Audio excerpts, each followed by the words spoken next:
Hey guys, BJ with Very Basic Bible. So far, we've been looking at some pretty basic stuff. The names of people, the the big words. Just look at a big word, find it in other places in the Bible or in the same sentence. Repetition. Repeat the verse over and over again. Some punctuation, right? Uh-oh. When you start getting a punctuation and then you start emphasizing words, you start getting beyond just looking at simple things and you start getting into kind of structure, sentence structure. Share screen.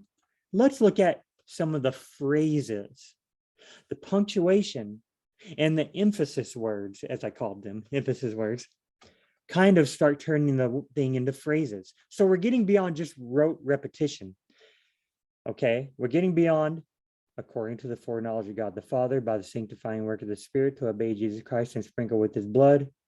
Okay, we've repeated that several times. Okay, we're getting beyond Peter. Oh yeah, that's right, Peter, an apostle of Jesus Christ. Oh, there's Jesus. Oh wait, Jesus is also in the bottom of it.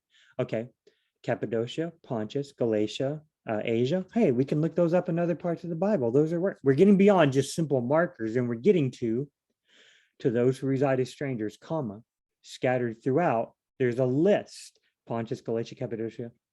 Okay, we're getting a colon. May grace and peace be multiplied to you. That refers to the whole thing. We're getting to some words and phrases. Let's look at some of the phrases. You're probably like BJ, already repeating it and looking at the punctuation and looking at the words. Who does the you refer to? His blood. Who's his refer? Okay, and looking at all this stuff we've already looked at, BJ, we know some of the phrases.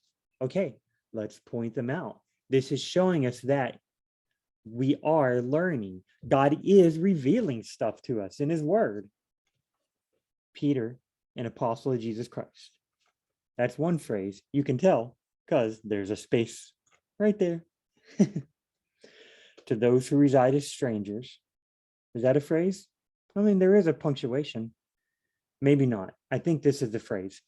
To those who reside as strangers, scattered throughout Pontus, Galatia, Cappadocia, and Bithynia. That could be a whole phrase. Okay, those who are scattered throughout Pontus, Galatia, Cappadocia, Asia, and Bithynia, they're strangers. Okay, that could be one phrase.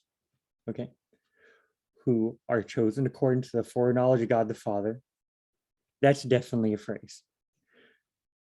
Okay, you want to study that phrase. So let's see how many phrases we can count. Who are according to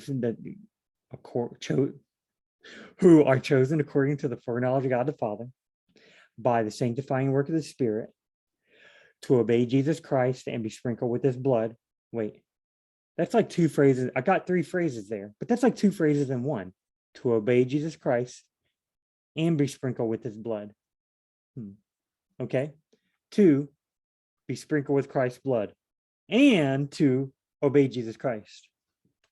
Kind of two phrases in one. So now we're starting to break it up. We're breaking it down. May grace and peace be multiplied to you is one phrase that refers to all of this. So see, we're starting to get more into sentence structure, but we couldn't do that at first. At first, we just kind of read it. But now that we've looked at punctuation, now that we've looked at sentence structure, we looked at words. Now we've looked at who does this and that refer to, emphasis words. We can start actually structuring the sentences and the phrases. We're starting to actually be revealed big time. God is revealing stuff to us. I like it so much. Okay, guys, I guess that's good for now. We'll see you in the next Very Basic Bible.